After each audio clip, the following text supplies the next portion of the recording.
am really, really excited that my guest today is Christian recording artist David Dunn, an old friend. Great to see you, David. Glad you're here with us. We're really excited to have you. Can you hear me? Everything good? I can now. At the beginning, I couldn't hear the beginning of the intro, so I hope it was great. Well, I'm sure the audience will let us know. I am really, really excited to have you here, and even more excited about the prospect of you coming February 23rd for a concert in the Woodlands, coming back to Texas, kind of your hometown roots. Which, by the way, you're a mid-Texas, West Texas, Big Spring boy, right? I mean, you shouldn't have thrown Big Spring in there, but you're just Midland. Midland, yes. Well, ironically enough, I know a little bit it's about not you. really in the middle of anything. Dallas, El Paso. Well, that's right. It's not in the middle of anywhere. That's exactly right. Well, we are thrilled to have you as a part of Grace Cafe, and again to have you also coming to do a concert for us at our Strong at the Broken Places conference in the Woodlands on February 23rd. So let me kind of launch this with an initial question. A lot of your bio stuff says that you were in engineering at Texas Tech. Now I know a lot of your background because of your family. A lot of them in oil, a lot of them engineers. You got a geologist in there, and your brother Wally. How did you get from engineering at Texas Tech into music? Walk me through that progression. I don't really know. I like engineering. Like, that's the first thing usually people expect me to be like, oh, you hated engineering and you just did it and you want to do music the whole time. Not true. I really liked engineering, which qualifies me as a genuine nerd. So really, I think I sort of stumbled into it because athletics ended. So I played basketball for the first 2 years of college, and then quit. And that's a very long story in and of itself. But I quit, and when you play college athletics, it's like a really terrible paying full-time job. And so I had this giant time commitment that suddenly opened up in my collegiate career, and music was like the natural filler. So it was just the thing I started doing instead of sports. And for whatever reason, since I was a kid, it was always way more fun to make up my own stuff than to try and learn other people's stuff. It's a blessing and a curse, depending on how you look at it. So I naturally went immediately into songwriting. And then, just kind of a strange connection with a guy who was in Austin. I was in Lubbock at the time going to school. A guy in Austin who was a sound engineering major at Texas State, and he had to do his senior project to record a record. And I met him kind of passively and said, hey, I write songs. And he said, let me hear them. And I showed him a couple of songs, and he said, all right, I'll do you. And so we put out this record, my junior year in college, and it's really, really awful. But I had a bunch of sweet friends in Lubbock who bought it anyway, and that was really the reason that I went, oh, well, maybe I can do this. Like, if people want to listen to my, maybe I can do it. And so how about that? School ended, yeah. And I was deciding between engineering and music, right? And I didn't really have a music career. I just wanted there to be one. And so the deciding factor, I begged the Lord, by the way, to hey, tell me which one you want me to do. And it was close the door. Close the door and open another one. And he really didn't. Yeah. So I basically made the decision because my brain said, oh, you can always go back and do engineering, and this is really the only chance you ever get to do. So I'll give this a go. And I probably set 10 different timelines. Okay, if this stuff doesn't happen within the next 6 months, then I'm going to quit and I'm going to go do music. Oh, it happened. Okay. All right, so this stuff doesn't happen within the next year. I'm going to quit and go do engineering. And then it would happen. So I've planned on quitting doing this 10 times. A lot. Yeah. Well, no, wait. So you're self-taught, correct? I mean, you didn't go out. You're not on this educational music track. You didn't go to a music school. You're an engineer, but you're self-taught in music. I went to the Dunn School of Music. Okay, that's I'm headed down that road because I know your Okay. family. You've got this huge background in music in your family. I mean, let's see, your dad's a mandolin player. Your brother Wally plays keyboard and bass and guitar. You obviously play multitude of instruments. In fact, I know your brother Luke plays a pretty mean guitar. You got two sisters that are incredible singers, and then you got uncles that just come out the woodwork. But you've also got this bluegrass background. What, talk to me about what it was like, first of all, growing up in this musical family. Was that encouraged? Second, what's been the influence of that family and that bluegrass on your music? I don't. So quantifying influence on my music from Yeah, other avenues is yeah, impossible to do. okay, I can't do it. I have no idea. I can tell you that it's there, but I can't yeah, quantify it. I don't ever think about it, right? Even when I'm writing songs, I don't ever think about, oh, where's this yeah, coming from? It just happens. And so, yeah, with creation, it's very difficult to quantify why you create what you create. I know it had a major impact on me in general because music wouldn't have been on my radar had it not been a thing that my yeah. family did anytime they gathered together. Um, you might not even know this, Mark, but my dad, who's ultra Mr. Businessman, when he was in college, we've got pictures as proof. He had long, scraggly hair and wanted to be a rock star and was in a band. And the only reason it didn't happen is because he met my mother and they got married and he impregnated her really quickly. And that was sort of the end of his dream. So And you had a maybe it's a family. bit Yeah, genetic. Maybe it's a bit genetic, but growing up around a bunch of people who are really musical, I would say was probably the beginning steps of me doing the same. so does now I don't want to put words in your mouth, but does that mean that your dad lives a little vicariously through you? I think so. I think I may so. hear from him on this. I know that I may hear Yeah. from him on that. We should flash right now. We should flash the picture of my dad Oh, with his yeah. bob cut. Oh, I wish we had it. That's my Wish we mother. had it. So, well, I love your mother. I love your mother dearly. She'll give you the So picture. you have this, yeah, you've got this musical background. You're engaged in this all the time. So you move at it, but I can actually see in what we've talked about before, I can see the engineering on the whole side of music creation, on the whole side of video creation. I can really see that almost that project management type of engagement with that. Um, so you've got touring seasons, you've got songwriting seasons. What's your favorite part of what you do? Is it the actual creation? Is it the touring? Is it the creation of song? Is it the creation of video? What's your favorite part of what you do? Um, this is going to be a cop out answer, but I think it's actually true. I enjoy creating the most, like the Okay. act of creation. Yeah, When it that's not comes a to cop art, out. right? When it comes to Yeah, art, so it's not a cop out. Okay, good. that's not It a cop it out. goes it goes to music, right? And it's multifaceted. So it goes to music in the songwriting. There's a giant piece of creation from nothing to something, and then the studio. There's a secondary piece of creation where we're going from a bones to making the song come alive.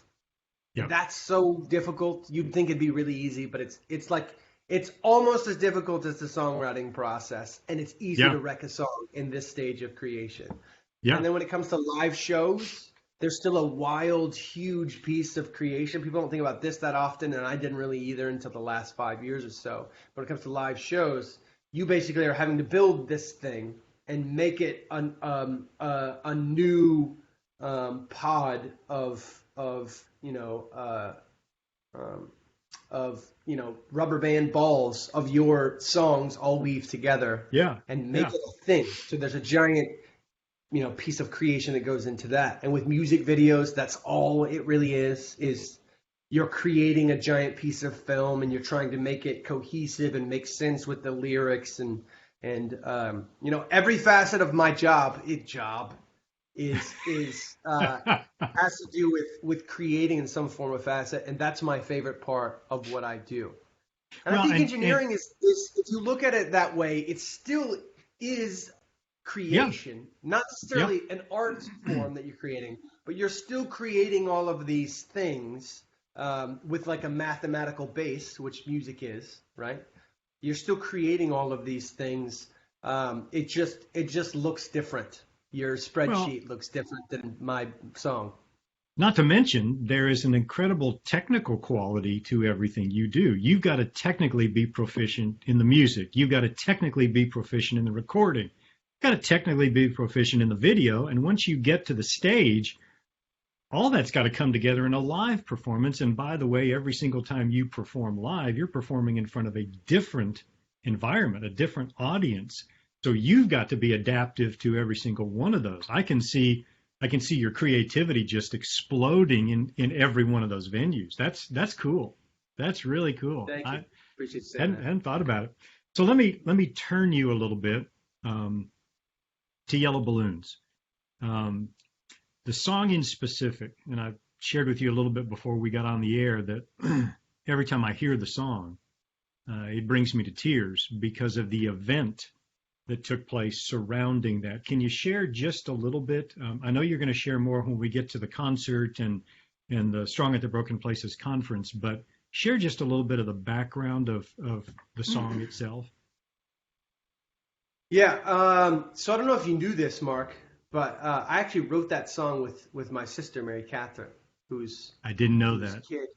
Yeah, Yeah. we actually lost. Me and Mary Catherine actually wrote that song together. And the only reason that Mary Catherine was involved in it, I told her I was going to write it at the beginning, but the reason she was involved is, well, let's back up. When I write a song, it usually takes me a maximum of 4 hours.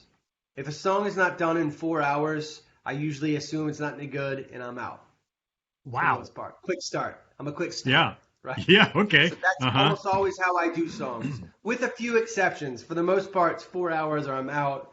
Even like an hour sometimes, and I go, "This is awful," and I'm out. So I have a computer full of songs with a verse, chorus, and then I went, "I'm bored with this," and I'm on to something else.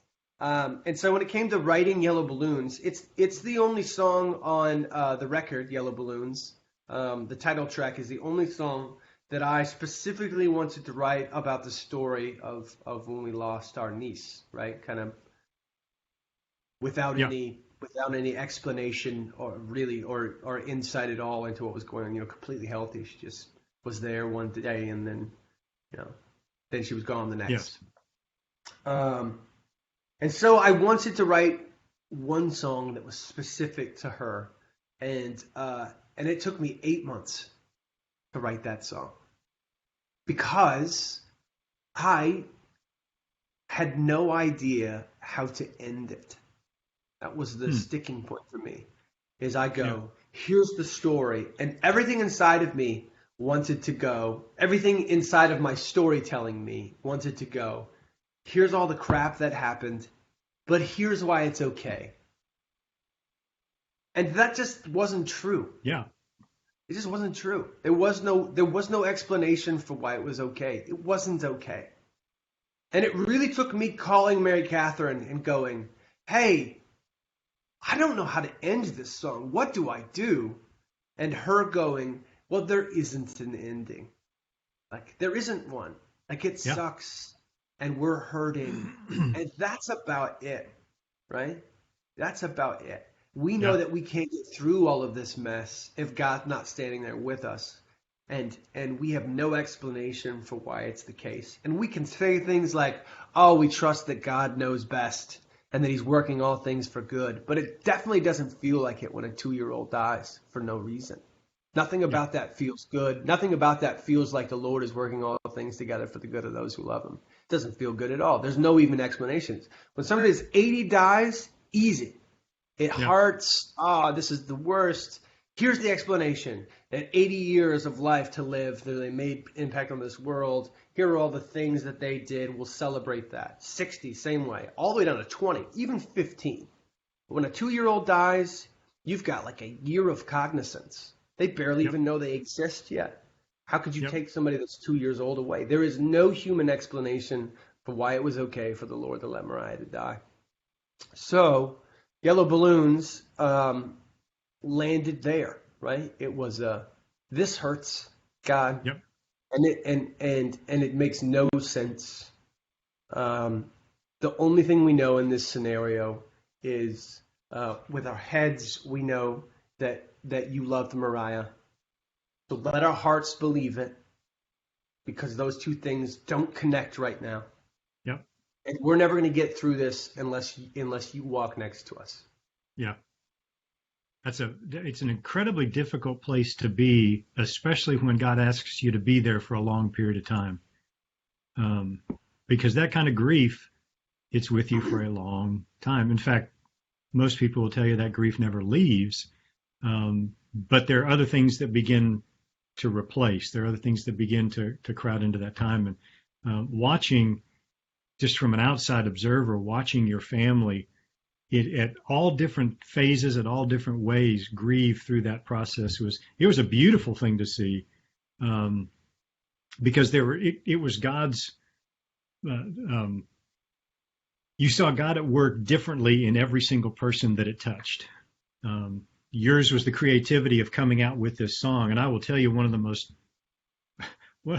most indelible things in my head, having officiated the service, was watching those 200, 300, 400 yellow balloons being tossed up into the sky, and watching them just carry, and just symbolically, that beautiful picture of that, and reflected in your song. I also love the fact that the song it's you and a guitar. It's unbelievably simple, which just really reflects on her life. She was this beautiful, simple 2-year-old, and just a wonderful life. So thank you for sharing that. I know you're going to dive probably a little bit more into that in our Strong at the Broken Places conference, when we're dealing with how does God enter into the things in life that break us, and actually over time show us new beauty, show us new strength, show us creativity.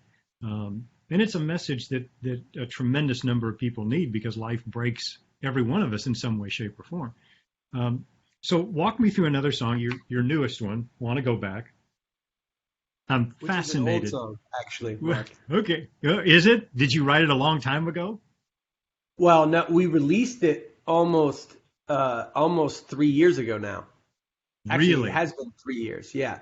So it came to prominence about a year ago, and it still lives in like a bunch of spaces, but it doesn't matter. Go ahead. Go ahead. It's just captured me, and it's captured me because of the message, and it's a message for me. I'm a little bit older than you are, just by a little bit, and there is this idea of, I want to go back to the simplicity of when my faith was new, when my faith was just me and Jesus, when we haven't layered on age, all the different things that come with experience and age and all of that, just driving me back to the simplicity of my faith when it was new. What inspired that song? And I know you've talked about It Just Happens. Was this a 4-hour song?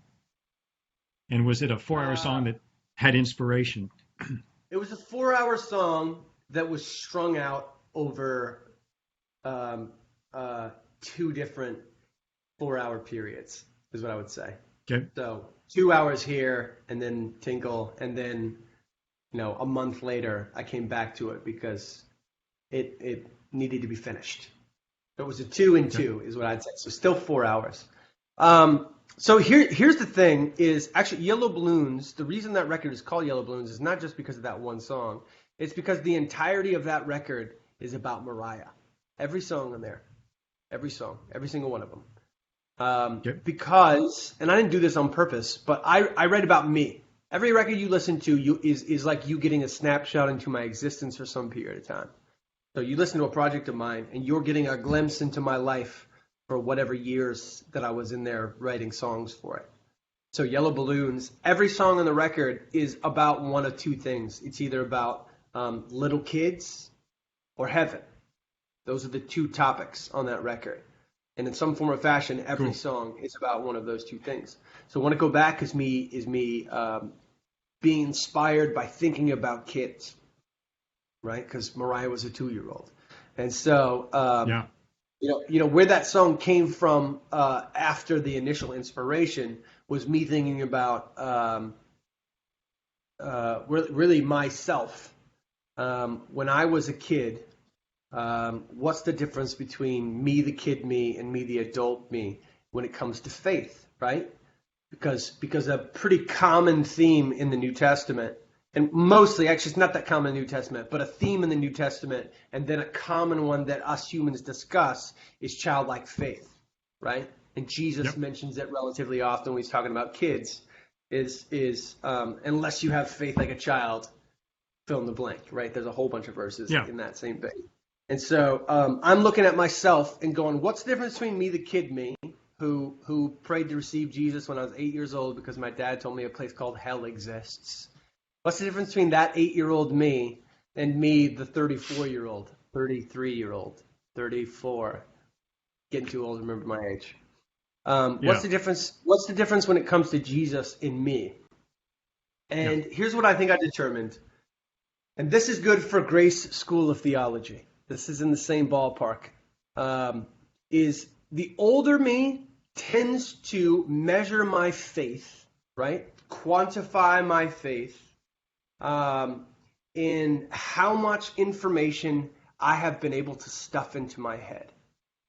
How much I can understand about this book called the Bible and all of these extended hermeneutics, giant terms that most of the world doesn't know what they mean, and theologies and different theologians, Yep. and how much of that I can stuff into my head. And that was how I quantified my level of faith. And I think the turning point for me was, and I can't even remember who said it now. I think it was just one of my friends. Don't quote me on this, but he said something along the lines of, sometimes adults get so smart that they get stupid. And that was a turning point for me when it comes to faith. I think That's a we smart make friend. this whole, yeah, I think we make this whole thing excruciatingly complicated. And it is, honestly, it is complicated. But I don't think it was when I was a kid, because the things that were important to me were the foundations of the complication. And that came Yeah. later. But the foundations are these two things, right? When I was a kid, this is all that mattered, these two things. One, that Jesus is, that he exists, and two, that he loves me. And that's all Yep. you care about when you're 8 years old.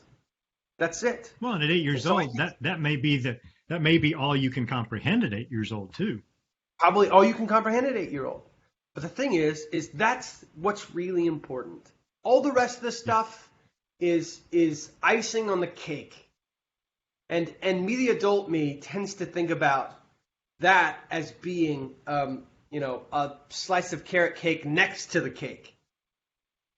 And so I think when Jesus asks us to have faith like a kid, he's asking us to recall, let's say adjust our value chain, the things that we think are valuable, and put at the very cornerstone of our view of Jesus, the things that we valued when we were 8 years old.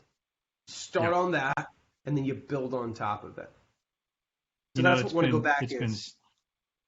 It's been stated, and I'm going to use a seminary term, that your faith was built on information rather than incarnation. Meaning, we can fill our heads with a whole lot of knowledge, but it's the person of Jesus Christ that we don't have the relationship with the knowledge, we have the relationship with the person. Because knowledge can't love us, but Jesus can.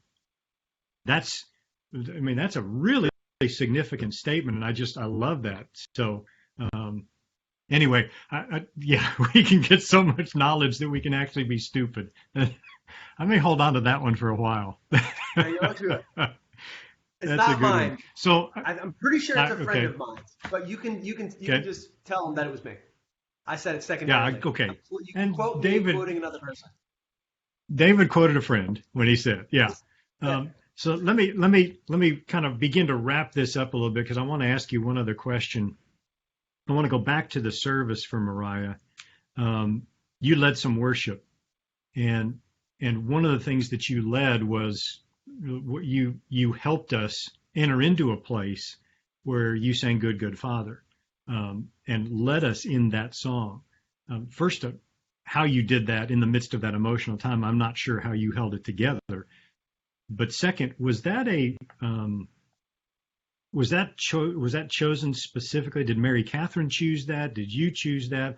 What was the impetus behind that song in that worship in that service? I'm going to be honest with you, Mark. I don't remember. That entire Okay, day is sort of a blur. I I do know that understand that completely. Mary Catherine picked the songs. Um, I did not believe that at the time I was singing it. I can tell you that for certain. I did not believe that Yeah, God was a good, good father. I knew that he was with my head, but I did not believe it with my heart. There was no yeah. explanation. I was still kind of bitter, is what I would say. Well, Uh, you've only been 4 days into. I mean, it'd only been 4 days. It was a yeah, yeah. So yeah, that all that emotion is still raw. Thankfully, he's a God who has big enough shoulders to handle. I'm bitter. I'm angry. Um, yeah. and I and don't, and I I yeah. don't, Go ahead. I don't actually. I just don't recall. I don't recall singing it. I don't recall. There was a moment where I was singing something else that I remember breaking down a little bit. Um, Yeah, I but think you I sang think one I of was. your I think songs. I think you sang one of your songs, and then "Good Good Father," and it may have been Mary Catherine who requested those. I think she Because requested all of those songs. yeah, Yeah. but it was just Um, it was one of those moments that I went, wow. In the midst of this, the foundation of He is a good Father, even though we can't see it. It was a pretty significant statement at that ceremony at that time, especially when you had 750 people showing up from all over, and I had no idea whether half of them were believers or they weren't believers. What was that? But that laid a really significant foundation. Whether you could feel it here or not, it was definitely coming from the place that you knew.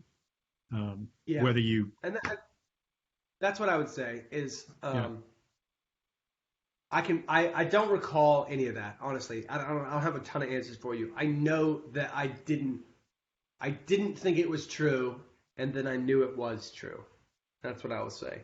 So I don't. okay, All of that's sort of a blur. So I don't have any okay. good answers for you there. I don't really That's all right. remember. I just that's okay. That kind of it puts me in the place where you were during that time. And as somebody who's a performer, you sometimes you have to just turn it on autopilot to get through it. But that you were dealing personally with it as well speaks an awful lot to still getting up, even though it was just in my head, you still had the opportunity to get up and profess what you knew to be truth, whether you felt it or not. Yeah. That's a pretty significant place. Okay, I've got a question coming from the audience. It says, "What importance does sound theology have in the broader CCM community?" Oh God, loaded question.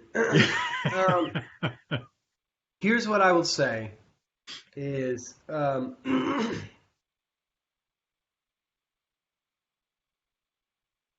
never been asked this, not a single time ever. I love it. It's a great question.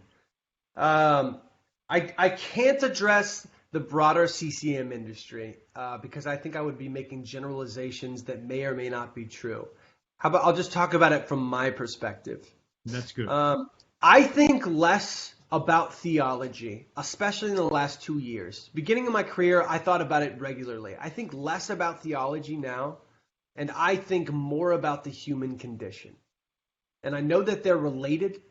Um, But I am trying to write songs about humans and how they behave with each other and with God.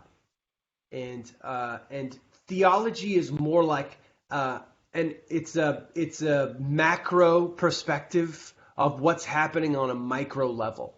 And so I don't go to macro very often. I mostly stay in micro.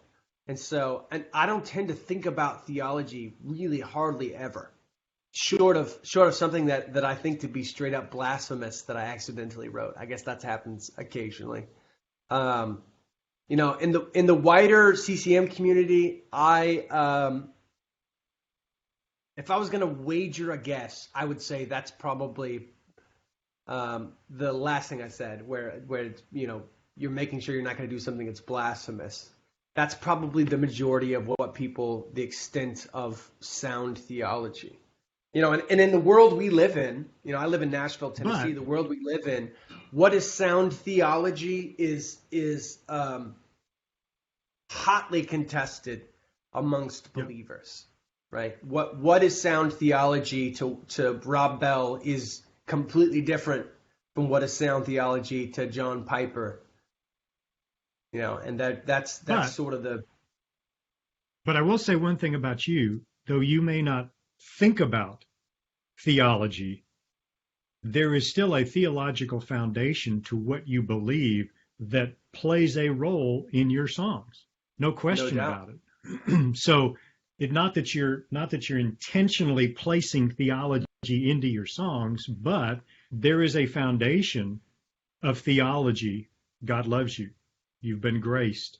You can have eternal life.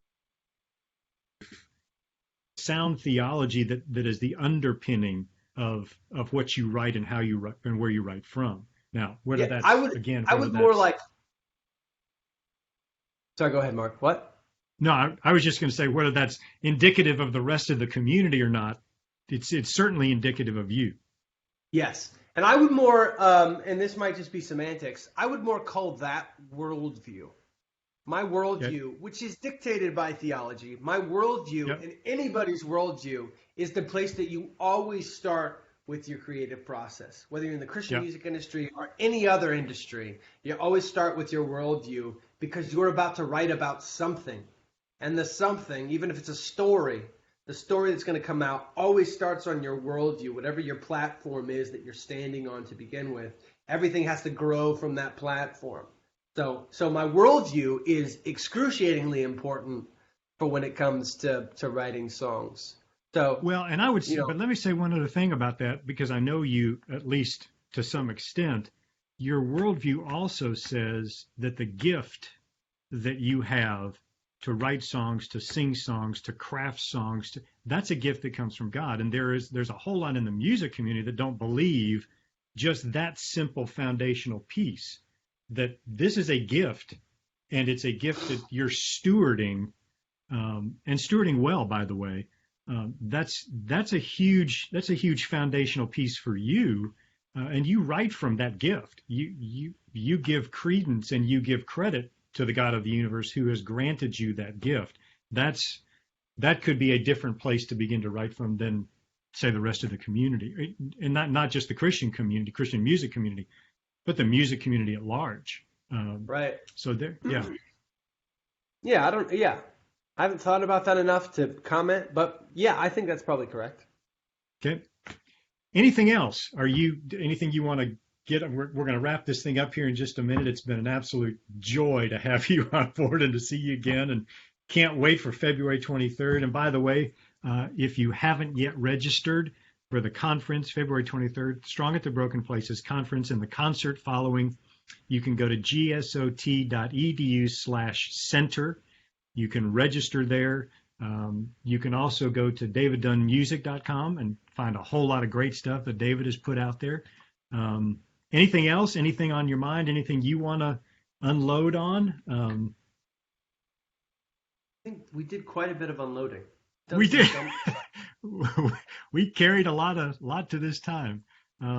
Say hi to Quinn. Say hi to Quinn for us. Your massive dog back there. Your Great Dane back there. She's sleeping right next to my feet right now. I don't think she can be bothered to get up and say hello. Okay, one final question. Ask him about his new single coming out. Yeah. It's called Spend a Life. Spend a life. And the new record that I'm coming out with, I'm like in the middle of recording it. So the single's coming out in like 3 weeks. Is going to radio. Okay. 2 weeks, 2 or 3 weeks. I can't remember. And the record is about my little kid, right? I had a boy. I've got a 9-month-old kid. It's the first one, and so every song can be traced back to him in some form or fashion. Cool. Oh, I don't even know how to do this succinctly yet. Spend a Life is basically for the first time in my existence, and I'm not sure why this happened just with me having a kid, but the first time in my existence, when my kid popped out, a timer started that was counting down the moments I had left to prepare roads to go into the world. 18 years max, probably less. The moment he popped out, it was the first thing that popped into my head. Oh my gosh, the timer just started. And up until that moment, I had the typical, thoughts of youth to where, nothing ever ends. I'm going to live forever. I knew that wasn't the case, but that's how I behaved. And so the timer began with my kid and then extended into my existence at large. That like in 18 years, I'm going to be like middle-aged. I'm going to be middle-aged in 18 years. And then middle-aged. Yeah. And then after middle-aged, I'm going to be old. And then I'm going to die, right? So my death has been something, this is morbid now, but my death is now something that I can actually see, right? It's on the horizon. Yep. It's on the horizon. And so Spend a Life is, it's a song that's acknowledging that I see it happening and to remember that for the first 33 years of my life, I have thought about time as a pretty cheap commodity. And now I can see, especially with the next 17 years and 3 months, right, that it is excruciatingly valuable. Might be the most valuable resource the Lord has ever given me, and to treat it as such. So that's what Spend a Life is about. That's cool. It almost puts you in the mind of how does then God view you and me and the life he's given us and him building into that life and the legacy of that's passed on. That's cool. Spend a Life. David, thank you. I appreciate the time. I appreciate you coming on and just being real with us. Appreciate you coming on to Grace Cafe. We've got a Grace Cafe mug coming your way, which you can be looking for. Looking forward to seeing you February 23rd. Again, if you have not yet registered for the conference and the concert, that's gsot.edu/center, and you can register there. We're looking so forward to having you there and giving you a chance to just bring to this audience what you've had a chance to talk with us about. David, thank you for your time, and we look forward to seeing you in a couple of weeks. My pleasure, Mark. We'll see you later, buddy. Okay, talk to you soon. Bye-bye.